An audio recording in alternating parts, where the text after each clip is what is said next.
Hello students, today I am going to teach you data representation and interpretation, that is 15th lesson in the second term. First we will revise what we have learnt data representation and interpretation in earlier grades. Now you have learned types of data as discrete data and continuous data. Then discrete data represented by whole numbers. As examples, number of students in a class, number of goals in a game. These data always represented by whole numbers. Now continuous data represented by a certain value within a range. As examples, height of a student, age of a student. These are not always whole numbers. Let's revise how to analyze data. We analyze data by charts and by tables. Examples for by charts, we can take pie charts, histogram, frequency polygon, cumulative frequency curve. Last three of these charts we are going to learn in this lesson. We learned how to analyze by table using frequency table and group frequency distribution. I will explain how to prepare class boundaries when drawing a histogram.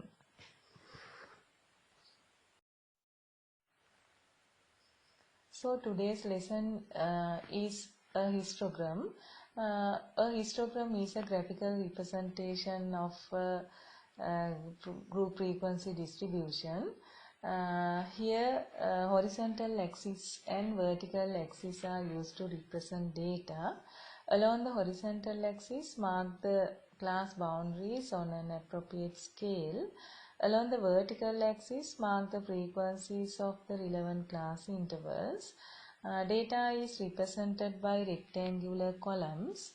The area of the rectangular columns is equal to the frequency of the relevant class intervals. These are the special properties of a histogram. Now, let's draw a histogram for the following group frequency distribution. Now there are three methods of representation data in this lesson. First, let's talk about a histogram. Histogram is a graphical representation of group frequency distribution. Now here we are going to draw a histogram to the equal sizes class interval and begin with 0. Then see this example. You can see here there is no gap between upper limit of the class interval and lower limit of the next class interval. Therefore, these are called class boundaries. Then when we represent this data in a histogram, we use two axes. Then horizontal axis is represent on an appropriate scale class boundaries. Then in a vertical axis, on an appropriate scale represent relevant frequencies, and we use rectangular columns to represent this data. Then first one, height of this rectangular columns equal to relevant frequency of the class interval. Now see the first one, 0 to 10. Frequency is 4. Then height of the rectangular column is equal to 4. These are class boundaries. There is no gap between these consecutive class intervals. So we have to represent these rectangular columns to touch to each other. Then 10 to 20, height is 5.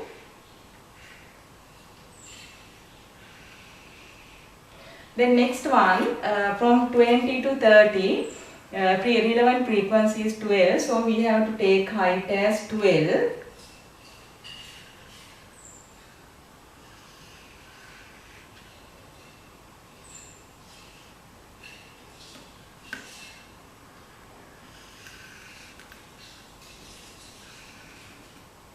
Then next class interval is from 30 to 40. Relevant frequency is 7. So take the height of this rectangular bar as 7.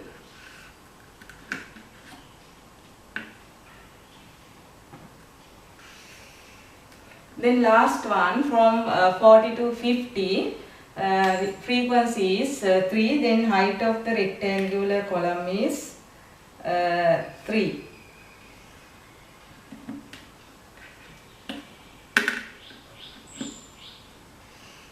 Now this is the histogram for this group frequency distribution. Now special properties you can see here.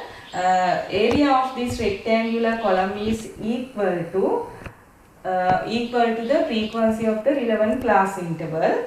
Then these units are equal in length.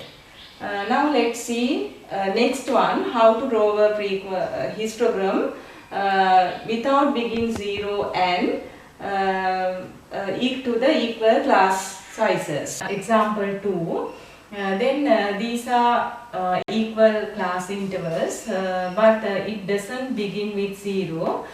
Then there is a gap between two consecutive class intervals. Therefore, firstly we have to form these class interval as class boundaries. Then subtract 0.5 from the lower limit and add 0.5 to the upper limit. See the first class interval, how to make class boundaries. 24.5, 29.5. Then here subtract 0.5 from 30, 29.5 and 34.5. Then next one, 34.5, 39.5. Now you can see no gap between two consecutive class intervals. Therefore, these are called class boundaries. Then here 39.5, 44.5, 44.5, 49.5, 49.5, then here 54.5. Then let's draw histogram for these class boundaries. Then see the first one, this here, it doesn't begin with 0. Therefore, to unnecessary to mark data from 0 to 25. So we have to represent this gap using this symbol. Then start from 24.5 to 29.5. Height of this rectangular column is 5.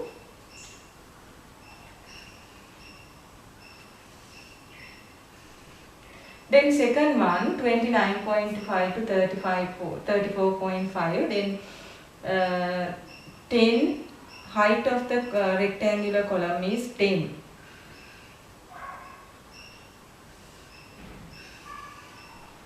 Then next one, third one, 34.5 to 29.5, 20.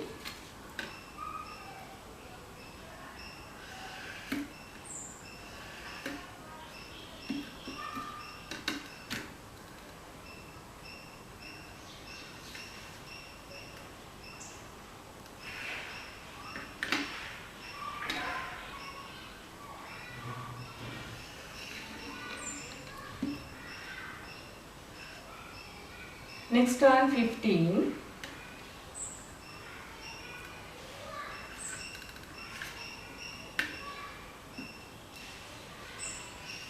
Relevant frequency is 15.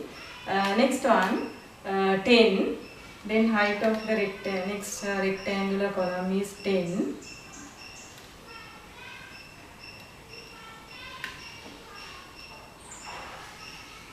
Then last one, from 49.5 to 54.5, 7.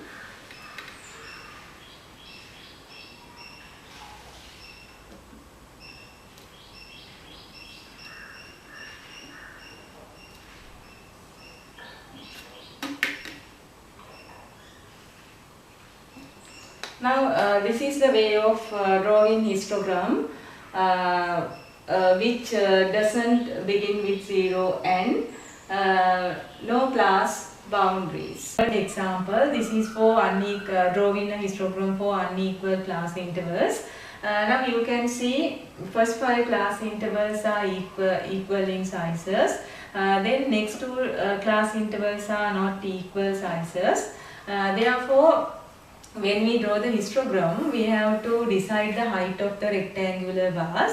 In equal sizes class intervals, height of the rectangular bars are equal to relevant frequencies. Therefore, here height of this rectangular bar is 2, 4, 6, 9, 5.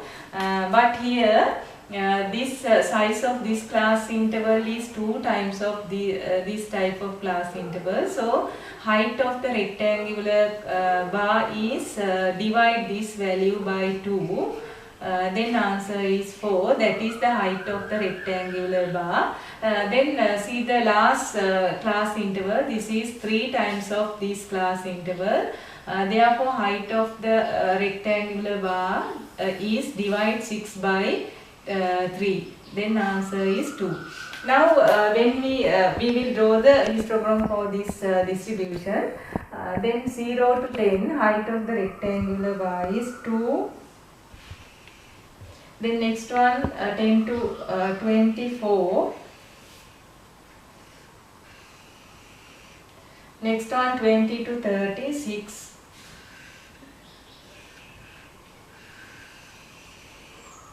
Next one 30 to 40. Now use a ruler for drawing rectangular bars.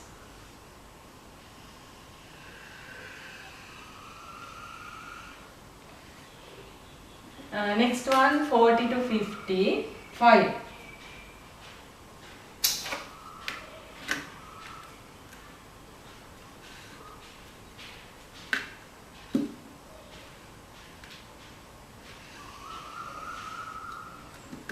Now 50 to 70, 60 is not there, but when we mark along the horizontal axis, 60 should be marked. Then height of this class interval is 4. Width is 2 units.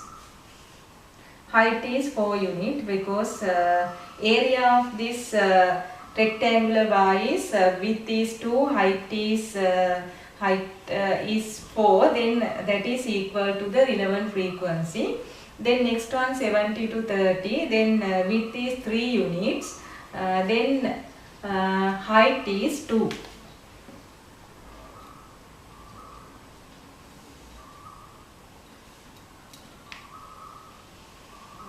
Now you can see here 70 to 100, there should be 70, 80, 90. We should mark these numbers in this histogram. This is the histogram for unequal class intervals. Now you have to find the height of the unequal class interval in this way. Now today's lesson is over, so you have to complete exercises in this part, drawing histogram for equal class intervals and unequal class intervals. Thank you for listening.